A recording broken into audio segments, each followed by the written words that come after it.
বন্ধুরা সবাই কেমন আছেন? আশা করি সবাই ভালোই আছেন। আমি গ্যাস জ্বালিয়ে কড়াই বসিয়েছি। কড়াইতে তেল আছে সাধারণত, আর একটু তেল দিয়ে দিব।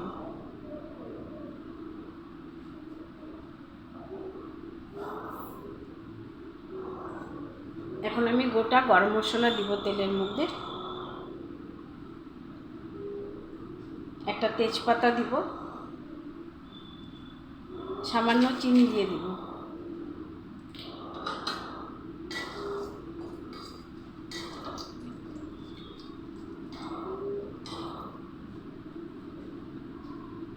দিব গোটা জিরে,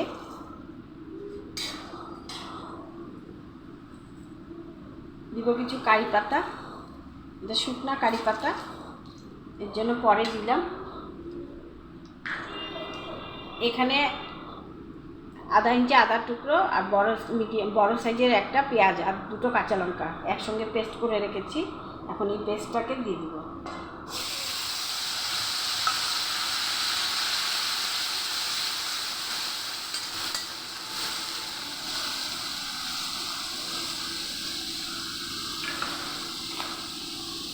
দিব গুঁড়ো মশলা, হলুদ গুঁড়ো, জিরে গুঁড়ো, ধনে গুঁড়ো, সামান্য দিব লাল লঙ্কার গুঁড়ো।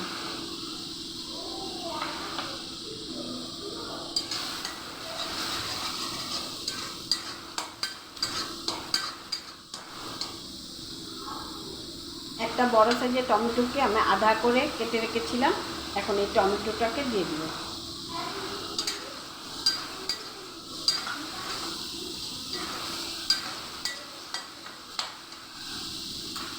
এখানে 2 চামচ টক দইয়ের মধ্যে আমি কাশ্মীরি লঙ্কার গুঁড়ো ফেটিয়ে রেখেছি, এখন এই টক দইটাকে দিয়ে দিব।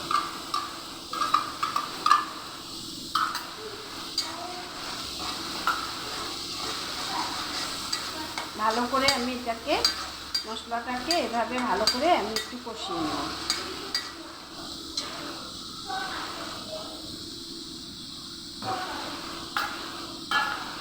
সামান্য টক দইয়ের বাটিটা ধুয়ে আমি একটু জল দেব।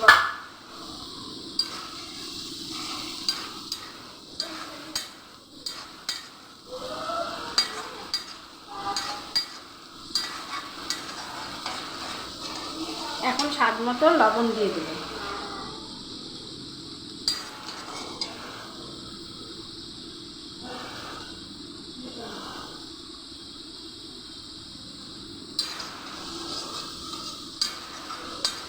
ভালো করে মশলাটাকে আমি কষিয়ে নেব।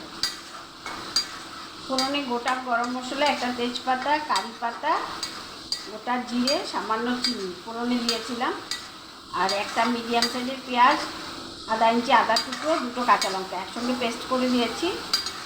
আর দিয়েছি 2 চামচ টক দই, কাশ্মীরি লঙ্কার গুঁড়ো, আর ধনে গুঁড়ো, জিরে গুঁড়ো, লাল লঙ্কার গুঁড়ো দিয়ে এখন ভালো করে মশলাটাকে কষিয়ে নেব। এখন আমার মশলাটা কষানো হয়ে গেছে। এভাবে একবার, আর এইদিকে আমি ডিম সিদ্ধ করে তারপর লবণ হলুদ দিয়ে ভেজে রেখেছি, এখন এই ডিমগুলোকে দিয়ে দেবো।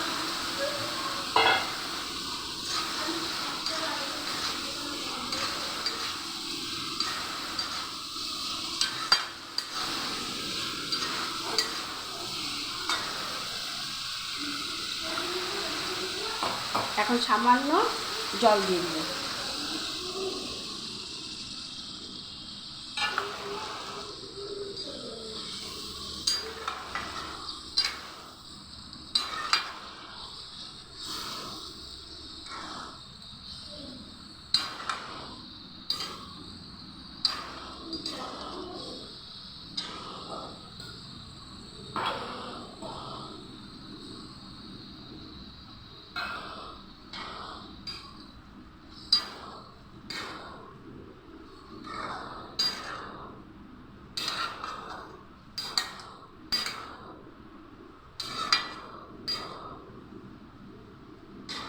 বলতে ভুলে গিয়েছিলাম, আমি পেঁয়াজের সাথে মানে আধা চামচের মতো চালমগজ বাটাও দিয়েছি।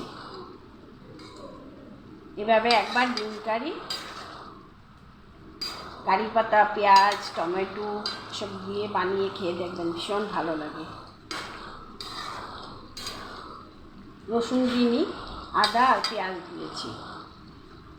এটা হয়ে গেলে আমি নামিয়ে নেব। এটা বেশি ঝোল থাকবে না, এরকমই থাকবে গা মাখা। তাহলে ভিডিওটা যদি ভালো লেগে থাকে তাহলে একটা লাইক কমেন্ট করবেন। আজ এই পর্যন্ত, সবাই ভালো থাকবেন, সুস্থ থাকবেন। আর ইউটিউব থেকে দেখে থাকলে আমার পেজটাকে সাবস্ক্রাইব করে দেবেন।